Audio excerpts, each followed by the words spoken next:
Imagine standing in the dust of ancient Babylon, where a single conversation could change your life forever. George S. Clason's The Richest Man in Babylon isn't just a book, it's a timeless whisper from history, teaching you how to build wealth with simple, human truths. Want to know the secrets that still work today? Let's dive in. Picture this. A young man, Arcad, barely scraping by in the bustling markets of Babylon, the richest city of its time. He's not lazy. He works hard, carving tablets for a living. But his pockets stay empty and his dreams feel like sand slipping through his fingers. Sound familiar? Maybe you're grinding away, wondering why your bank account doesn't match your hustle.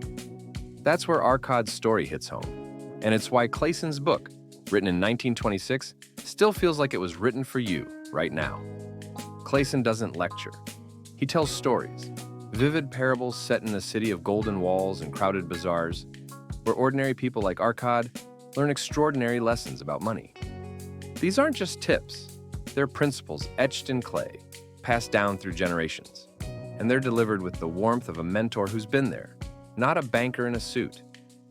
Let's start with Arcad's big moment. He's young, frustrated, and desperate to escape poverty. One day he begs a wealthy moneylender, Algamish, for the secret to riches. Algamish doesn't hand him a get-rich-quick scheme. Instead, he shares a truth that stings with simplicity. A part of all you earn is yours to keep. Save at least 1/10 of your income, no matter how small, before you spend a single coin. Arcad takes this to heart, and it changes everything. What if you tried that today? Imagine skimming 10% off every paycheck, no excuses, and watching it grow. It's not flashy, but it's the seed of wealth. This idea, the first of Clason's 7 Cures for a Lean Purse, is the heartbeat of the book. Babylon's Richest Man doesn't just tell you to save. He shows you how it transforms lives. Arcad starts small, but by saving consistently, he builds a foundation. He learns to make his money work for him, like a farmer planting seeds that multiply. This isn't about hoarding, it's about discipline, about choosing your future self over instant gratification. But saving alone isn't enough. Clason's stories hammer this home through characters who stumble and learn, just like we do. Take Bansir, a chariot builder who dreams of wealth but spends every coin on fleeting pleasures. He's stuck, like so many of us, in a cycle of earning and burning. Then there's Kabi, his friend, who's just as broke. They sit on a wall one evening, staring at the stars, wondering why wealth slips through their hands. Their realization? They never learned how to manage money. Nobody taught them. Sound familiar? Schools don't teach this stuff, but Babylon's parables do. Another cure: make your money multiply. Arcad doesn't just save his 10%. He invests it wisely. He learns from his mistakes, like the time he trusted a shady brickmaker with his savings, only to lose it all. Ouch.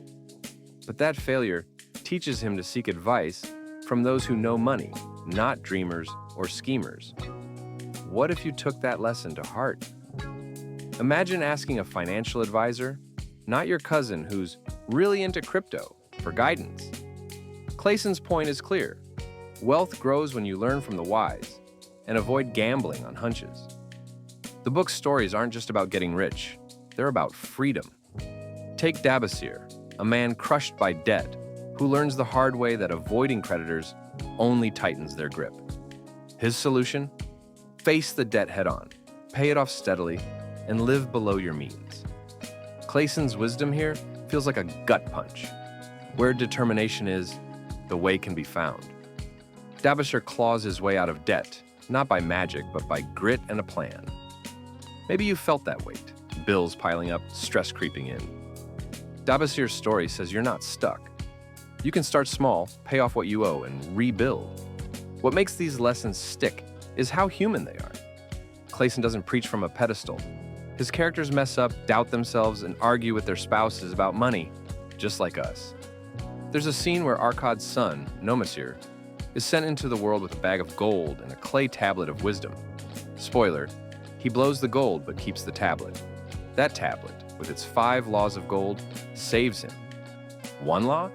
Gold flees the man who would force it to impossible earnings. Think of all the times you've been tempted by a sure-thing investment. Nomasir's story reminds us, slow and steady wins. Here's a thought experiment. What if you lived like Arkad for just 1 year? You save 10% of every dollar, invest it carefully, and live on the rest. No new gadgets, no impulse buys, just you, your discipline, and a plan. At first, it's hard. You're tempted to splurge. But by month 6, your savings account isn't empty anymore. By month 12, it's growing, maybe even earning interest. That's the power of Clason's principles. They're not quick fixes, but they work. The book also tackles something deeper, our relationship with money. In Babylon, wealth wasn't about greed. It was about security, dignity, and the ability to live on your terms. Clason writes, "Wealth is a power. With wealth, many things are possible. It's not about showing off.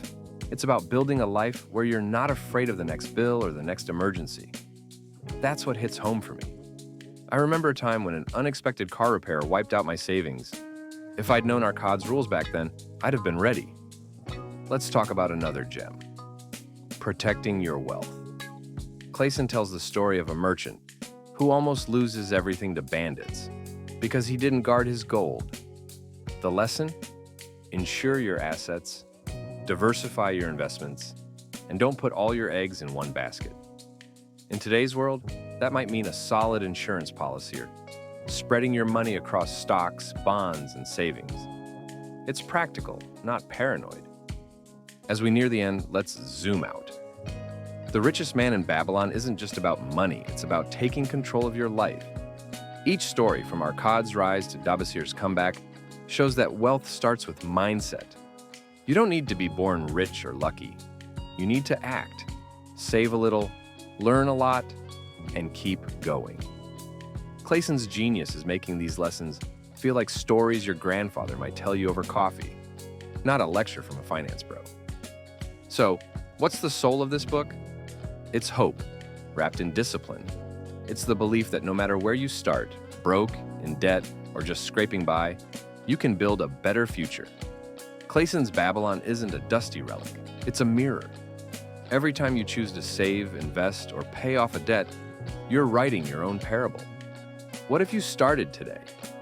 One small step, 10% of your next paycheck tucked away.